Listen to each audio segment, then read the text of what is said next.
Hello po, magandang gabi sa bawat isa. Salamat at muli tayo po ay magniniig sa gabing ito sa ating 1900 hour prayer. At nawa pagpalain kayo ng Diyos sa gabing ito sa mensahe na ipapadala at ipapahayag ng ating Panginoon sa pamamagitan ng inyong lingkod. At bago po yan, tayo po muna ay manalangin at samahan ng Diyos. Hallelujah, dakilang Diyos na makapangyarihan sa lahat. Ikaw nga po ang may dalang ng langit at lupa. Kung wala po ikaw at ang iyong pagkilos, wala po kaming magagawa. Sa oras na ito, ibinababa ko po ang aking sarili upang iyong pagpalain ng iyong karunungan at nawa ang mensahe na aking ipapahayag ay magrema sa puso ng mga tao na makakapakinig ng video na ito. At nawa o Diyos, bigyan mo nga rin po sila ng karunungan at katalinuhan upang maunawaan ang iyong mensahe. Sa iyo, Diyos, ang lahat ng papuri at pagdakila sa pangalan ni Jesus. Amen. So ngayon po ay October 6 na at nananatiling ang COVID ay nandyan. At sa biyaya ng Diyos, tayo po ay natagpuan ng Panginoon na nasa mabuting kalagayan at kinakatagpo ng Diyos ang ating mga pangangailangan. At nawa ang pagkilos ng Diyos ay sumainyo kung kayo po ay mayroong mga dinaramdam na hindi mabuti. Ito po yung ating exhortation. At minsan ko na po na ipahayag ito at nagamit ang talatang ito sa John 16:33 at ito rin po yung ating theme for our anniversary. At gusto ko po muling basahin sa inyo. This thing I have spoken to you, that in me you may have peace. In the world you will have tribulation, but be of good cheer, I have overcome the world. So, sa mga talata pong ito, inaasahan po natin ang pahayag ng ating Panginoon na makakaranas tayo ng mga tribulations, makakaranas tayo ng mga sufferings and distress sa mundong ito. But one thing I am sure, mga kapatid, na ang mga bagay na ito ay nangyayari for the great purpose of the Lord. At maaari din itong nangyayari para isakatuparan ng Diyos ang kanyang mga layunin sa mundo at sa atin. Kung mapapansin po ninyo yung mga pangkaraniwang illustrations in this dark object, na kung mapapansin ninyo, it is dark, and once ito ay nagkaroon ng dot na puti or something different from the dark, it will be noticed. At yun po yung mag-highlight sa object na yun kapag pinakita. Ano po ang nakikita ninyo? Sa halip na makita nila yung dark, yung pong makikita nila is yung particular dots na nandoon. So the highlights of something will differ on what circumstance or surroundings you have right now. Once you lighten your light, no, at the middle of the darkness, it will be seen by people. And another thing is when you make a laugh in the funeral,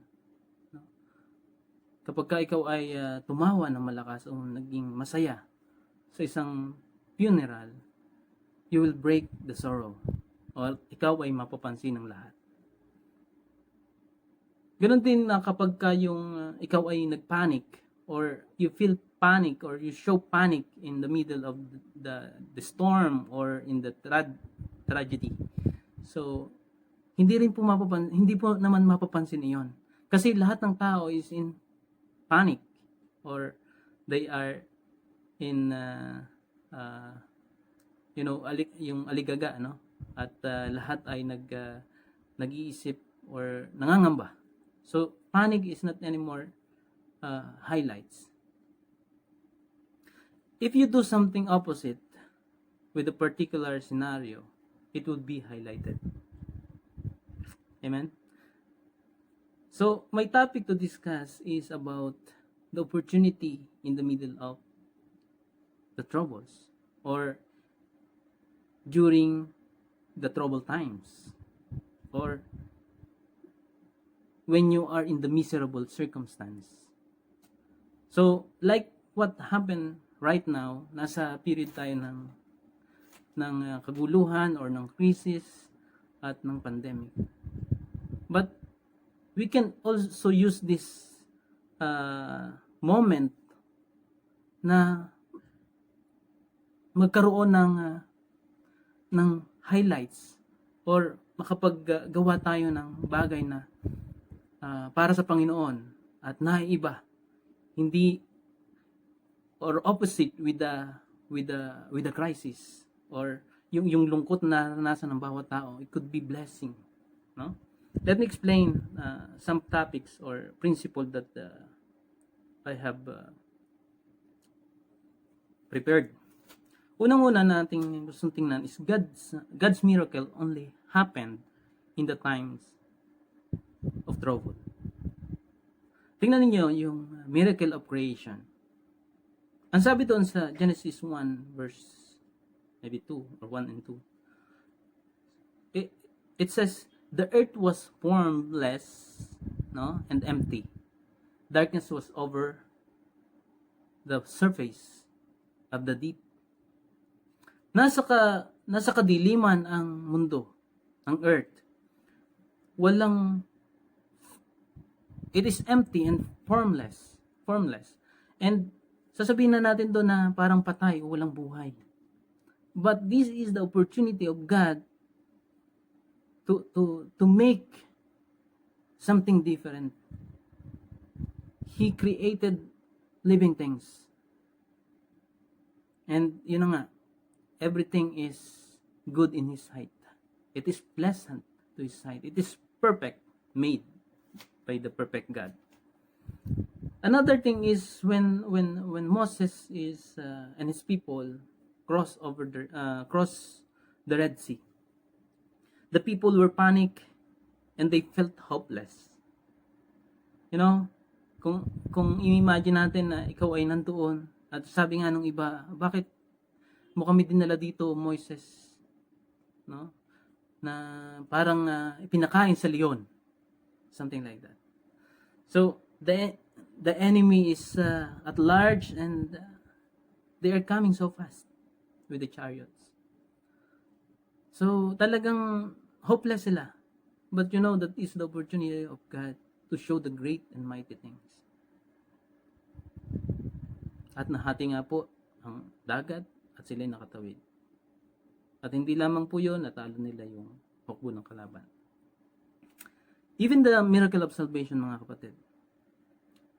Because the people of Israel and the chosen people, no, were in trouble after the fall of the kingdom of Israel. No, they suffered much, no, sa kamay ng mga mananakop. But nangyari yung salvation or nangyari yung kanilang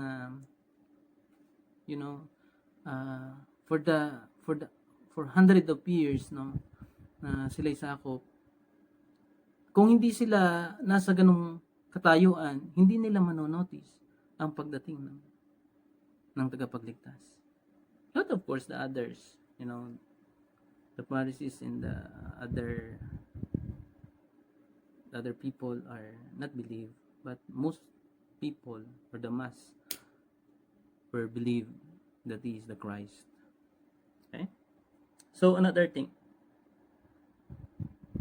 So God's miracles always occur when His people are in suffering. Our God is compassionate. Amen? And He is loving.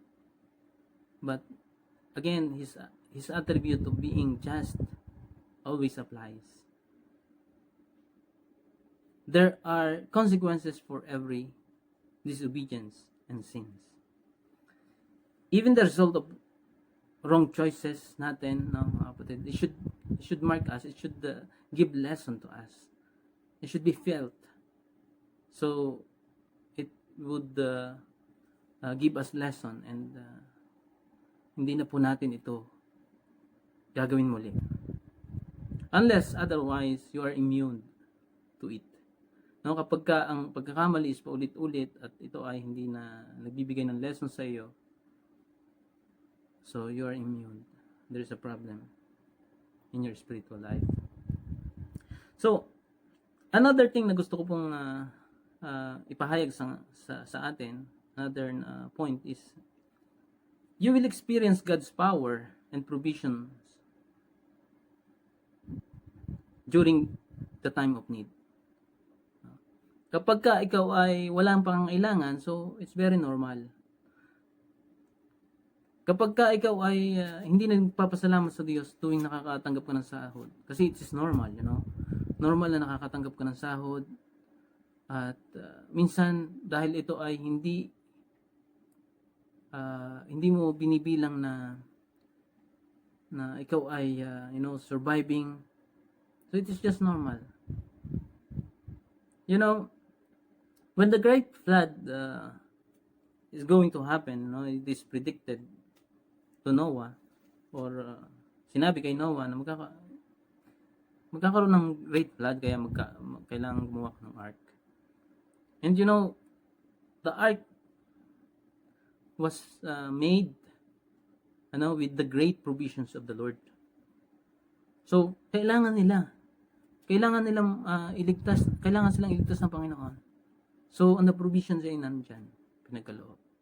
So ito po ay pwedeng mangyari sa atin. For you to save, kahit imposible, God will provide.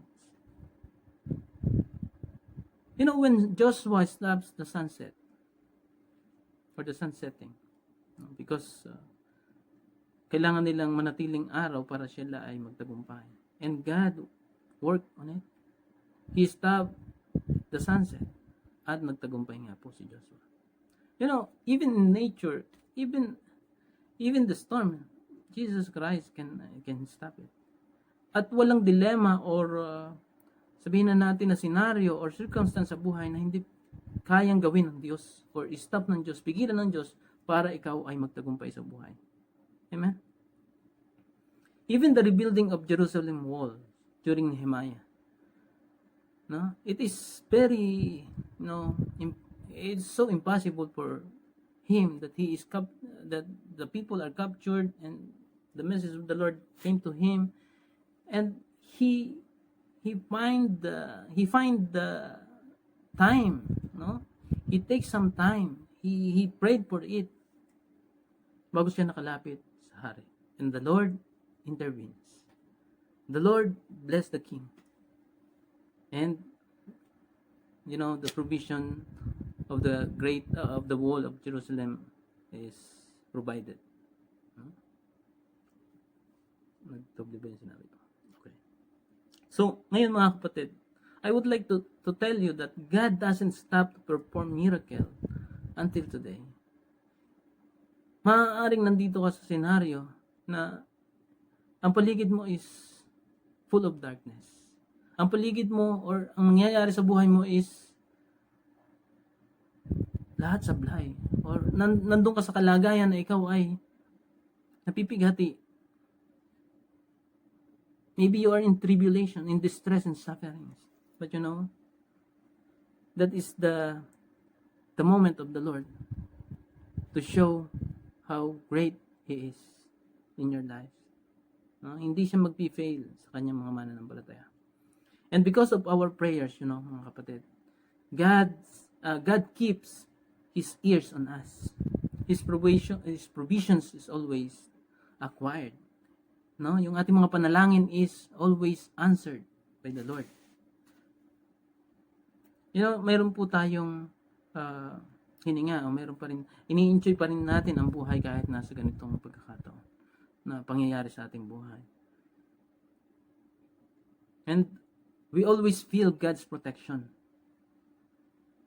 Kahit nandito tayo sa ganitong kalagayan, hindi mo makikita ang protection ng Diyos kung nasa smooth na kalagayan tayo. Yun po yung gusto kong sabihin. If you don't stop interceding, the mercy of God always applies, always happening. Katulad na narinig natin last October 2 kay Pastor Robert na doon sa kanya exhortation about Sodom and Gomorrah, no?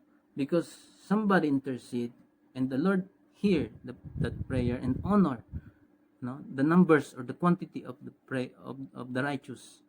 Naniniwala ako mga kapatid na the destruction will never give to mankind. Otherwise, you stop interceding, you stop doing righteousness. Ngayon mga kapatid, dahil ikaw ay nandyan, ako ay nandito, at many people around the world is interceding and God find them or found them righteous in His eyes, I believe there is tomorrow. There is still a bright tomorrow for our kids, for our offspring. Kung ito yung ating pong hinahangad sa Panginoon. Bagamat nandiyan na yung plano ng Panginoon, nandito na tayo sa last days. But God will make something, for us believers. So kaya po, kapit lang mga kapatid. At tayo po ay maniwala na may gagawin ang Diyos sa atin.